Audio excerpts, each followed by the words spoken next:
மக்கள் இந்த ஒரு பதிவில் நம்ம என்ன பார்க்க போகிறோன்னா, ஒரு வழியாக நம்ம அத்தனை பேருமே எனக்கு தெரிஞ்சு ஓட்டு போட்டு வந்திருப்பீங்க. சில பேர் பார்த்தீங்கன்னா சென்னையிலேருந்து வெளியே போக முடியாமல் கஷ்டப்பட்ட சில நிகழ்வுகளும் இருக்குது. எல்லாத்த பற்றியும் இந்த வீடியோவில் அட்ரஸ் பண்ணலான்னு நினைக்கிறேன். எல்லோரும் என்ன சொல்கிறாங்கன்னா, சாருக்கு அப்புறம் தேர்தலை ஃபேஸ் பண்ணுறோம், ஓட் பர்சன்டேஜ் வரலாற்றிலே இல்லாத அளவு இவ்வளோ பெருசானதுக்கு காரணம் சார் தான், மற்றபடி பார்த்தீங்கன்னா விஜய்லாம் ஒன்றும் கிடையாது அப்படின்னு சொல்லி நம்மளை விமர்சிக்கக்கூடியவங்க நிறையா விஷயங்கள் சொல்கிறாங்க. நான் சில டேட்டாஸ் எடுத்து வந்திருக்கேன். ஏன்னா நம்ம பேர் இன்ஃபர்மேட்டிவ் டைரி தானே, அந்த இன்ஃபர்மேஷனை கொடுக்கலாம் எப்படி சரியாக இருக்கும். நான் இந்த வீடியோவில் என்ன சொல்ல போகிறேன்னா, சாரிலாம் ஒன்றும் கிடையாதுங்க, எல்லாமே விஜய் தான் சொல்ல போகிறது இல்லை. சாரும் காரணம், விஜயண்ணாவும் காரணம். ரெண்டையும் கம்பேர் பண்ணி இந்த வீடியோவில் சில விஷயங்களை பேசலாம்னு நினைக்கிறேன். ஆக்சுவலாக பார்த்தீங்கன்னா ஏன் வெள்ளை சட்டை போட்டிருந்தேன்னா, நேற்று நிறையா பேர் என் ஊரில் வெள்ளை சட்டையை போட்டு தான் சுற்றிக்கிட்டு இருந்தாங்க.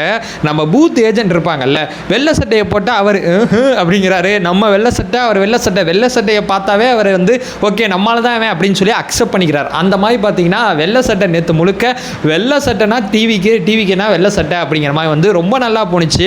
தெரிஞ்சோ தெரியாமையோ ஆர்கானிக்காக நம்ம ஒன்று பண்ண போய் அது பெரிய இம்பாக்டாக நேற்று ஏற்படுத்தியிருக்கு.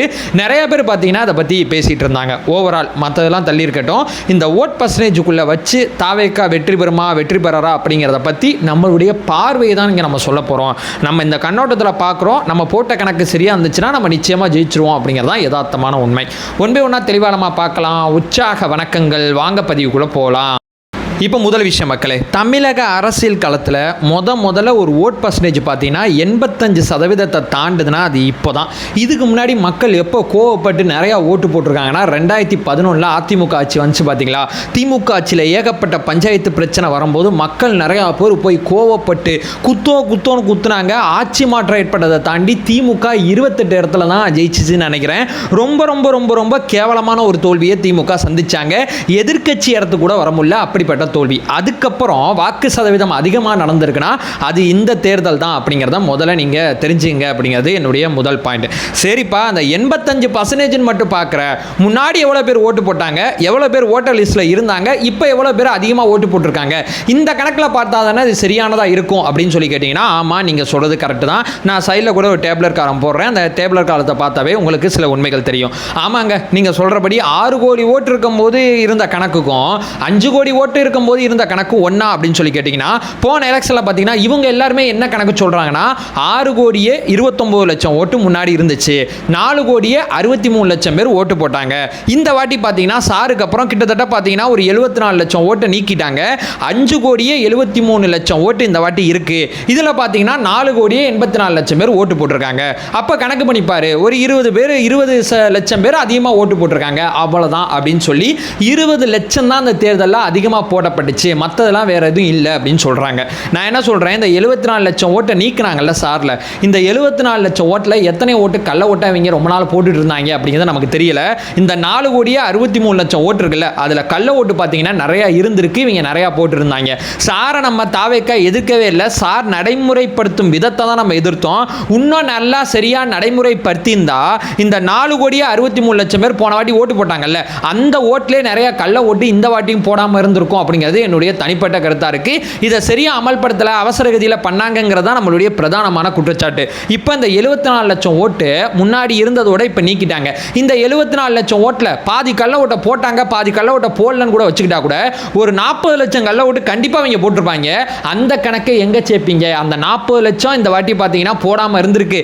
ரெண்டாவது பாத்தீங்கன்னா போன வாட்டி அந்த 40 லட்சம் கள்ள ஓட்டையும் போட்டு தான் நீங்க கணக்காட்டுறீங்க. இந்த வாட்டி 40 லட்சம் கள்ள ஓட்டு போடாமையே கிட்டத்தட்ட 85% வந்திருக்கு. அப்போ ஓவரால் கணக்கு பண்ணி பார்த்தா இந்த வாட்டி போன போலோட இந்த போல்ல கிட்டத்தட்ட பார்த்தீங்கன்னா 60 to 70 லட்சம் ஓட்டு அதிகமாக போடப்பட்டிருக்கு அப்படிங்கிறதான் நிறைய பேர் சொல்றாங்க.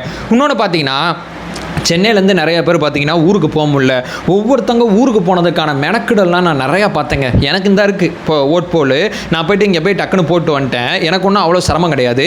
ஆனால் சென்னையிலேருந்து ட்ராவல் பண்ணி போனால் அவ்வளோ பேர் அந்த பைபாஸில் பட்ட கஷ்டம், லாரியில் போய் வேனில் போய் கிடைக்கிற வாகனத்தில் போய் அவ்வளோ கஷ்டப்பட்டு ஓட்டு போட்டிருக்காங்க. இந்த சென்னையோட டிரான்ஸ்போர்ட்டை சரியாக பண்ணியிருந்தாங்கன்னா கிட்டத்தட்ட இந்த 85% அப்படிங்கிறது நிச்சயமாக அதிகமாக இருக்கும். ஏன் நம்ம இங்கே திமுக திட்டுறோம்னா, தேர்தல் ஆணையம் பார்த்தீங்கன்னா எப்போ பார்த்துக்க அப்படின்னு சொல்லி அந்த போக்குவரத்து கழகத்தோட ஐயர் ஆஃபீஸியல்கிட்ட சொல்லிடும். அவங்க தான் பார்த்தீங்கன்னா டிரான்ஸ்போர்ட்டை பார்த்துக்கணும். தேர்தல் ஆணையம் உட்காந்து டிரான்ஸ்போர்ட்லாம் பார்த்துக்காது. அங்கே இருக்கக்கூடிய அதிகாரிகள் ஒழுங்காக இந்த விஷயங்கள் அத்தனையுமே செஞ்சு கொடுக்கல. ஏன்னா நிறைய பேர் ஓட்டு போட்டாங்கன்னு வச்சுங்களேன். ஒரு கணக்கு இருக்குதுங்க. 2011 நிறைய பேர் ஓட்டு போட்டாங்க. 2016 கம்மியான பேர் தான் தமிழ்நாட்டில் ஓட்டு போட்டாங்க. நிறைய பேர் போயிட்டு ஓட்டு போட்டாங்கனாவே அந்த ஆட்சி, இப்போ இருக்கிற ஒரு ஆட்சி, அந்த ஆட்சி அகற்றப்படும் அப்படிங்கிறது தேர்தல் காலத்தில் எழுதப்படாத விதி. இந்த வாட்டி நிறைய பேர் போய் ஓட்டு போட்டக்கூடாது அப்படிங்கிற ஒரே காரணத்துக்காண்டி கடைசி நேரத்தில் இந்த காயை நகர்த்திருக்காங்க மறைமுகமா அப்படிங்கிறது தான் எனக்கு தனிப்பட்ட முறையில் தோணுது.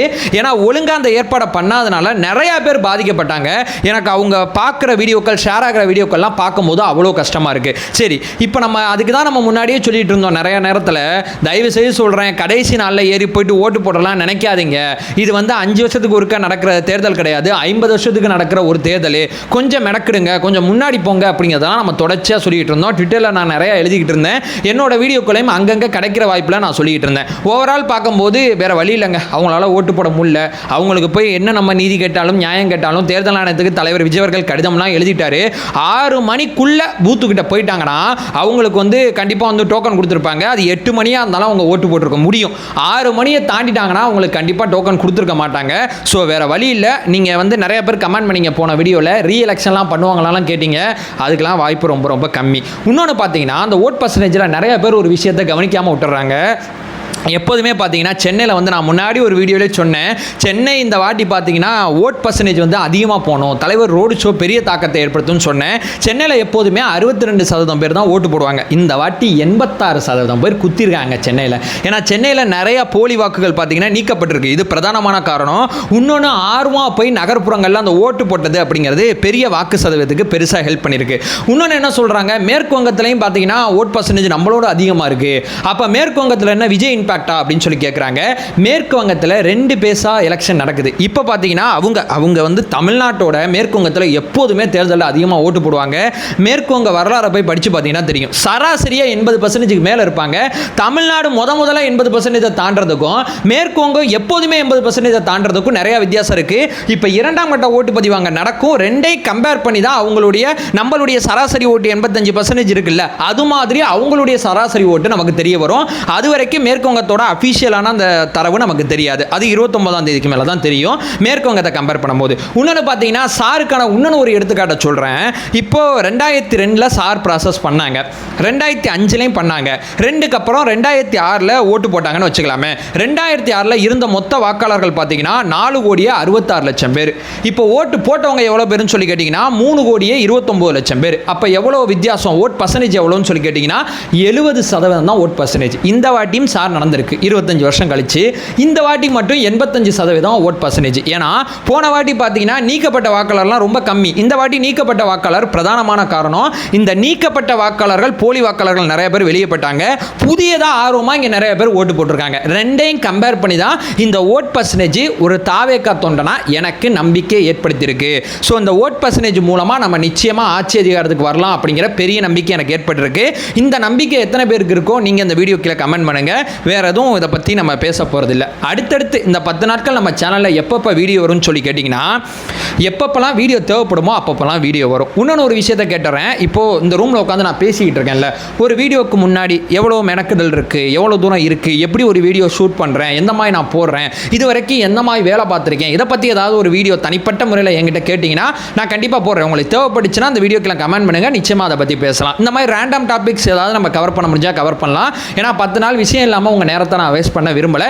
விஷயம் தான் பேசுகிறேன், விஷயம் எல்லாம் அமைதியாக இருப்பேன். இதை நான் சொல்லிட்டு இந்த வீடியோவை என் பண்ணிக்கிறேன். நம்ம சேனலை ஃபர்தராக ஃபாலோ பண்ணிங்கன்னா பொலிட்டிக்கல் சார்ந்து தாவேக்கா சார்ந்து ஏகப்பட்ட விஷயங்களை தொடர்ச்சியாக பார்த்துட்டு இருக்கோம். நம்மளோட ஒரே நோக்கம் அறியாமை அகற்ற வேண்டும், அறியாமை அகற்றப்பட வேண்டும். Thank you so much.